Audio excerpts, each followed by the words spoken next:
এ দিনটা যেন বসন্তের শেষ চিঠি, গ্রীষ্মের প্রতি রঙিন ভালোবাসা। আজ এলো ঋতুর প্রথম সন্তান, কোল জুড়ে জন্ম নেওয়া নতুন গান।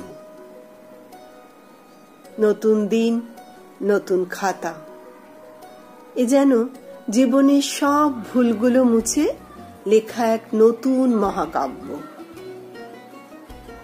বৈশাখ আমাদের শেখায় ভাঙা ঘরেও গড়া যায় স্বপ্ন।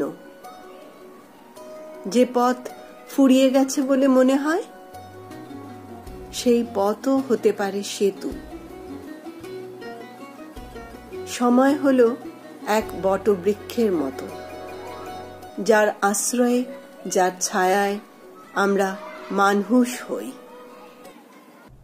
আজ বাংলা নববর্ষের প্রথম দিন, এলাম তোমাদের সাথে দেখা করতে।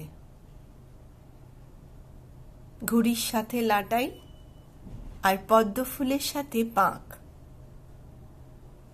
বর্ষার সাথে ইলিশ মাছ আর কালবৈশাখীর সাথে কাঁচা আম, কৃষ্ণলীলার সাথে কদম গাছ আর ফুলের সাথে ভ্রমর।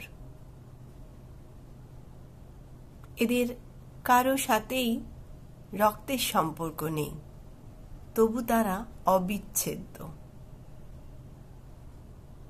আমি বিশ্বাস করি, সম্পর্ক সে রক্তের হোক কিংবা সে গণ্ডির বাইরে, আত্মার টান মুখ্য বিষয়। এই যে এতগুলো উদাহরণ দিলাম, ওদের সবার মতোই আমি তোমাদের সাথে জুড়ে থাকতে চাই। রাখবে তো আমাকে সাথী করে? আজ পয়লা বৈশাখ। গুরুজনদের জানাই আমার সশ্রদ্ধ প্রণাম। বন্ধুদের জন্য রইল একরাশ ভালোবাসা, আর ছোট্ট সোনাদের জন্য রইল অনেক আদর ও স্নেহাশিস। তোমরা সবাই ভালো থেকো, সুস্থ থেকো মনে প্রাণে। জীবনের এই প্রান্তে এসে আমি বুঝতে পারলাম, সুস্থতা সবথেকে বড় প্রাপ্তি। নিজেদের শরীরের খেয়াল রেখো, পরিবার, বন্ধু, আত্মীয় সবার খেয়াল রেখো, আর যত্ন রেখো পরিবেশেরও। শুভ নববর্ষ। ভালো থেকো সবাই।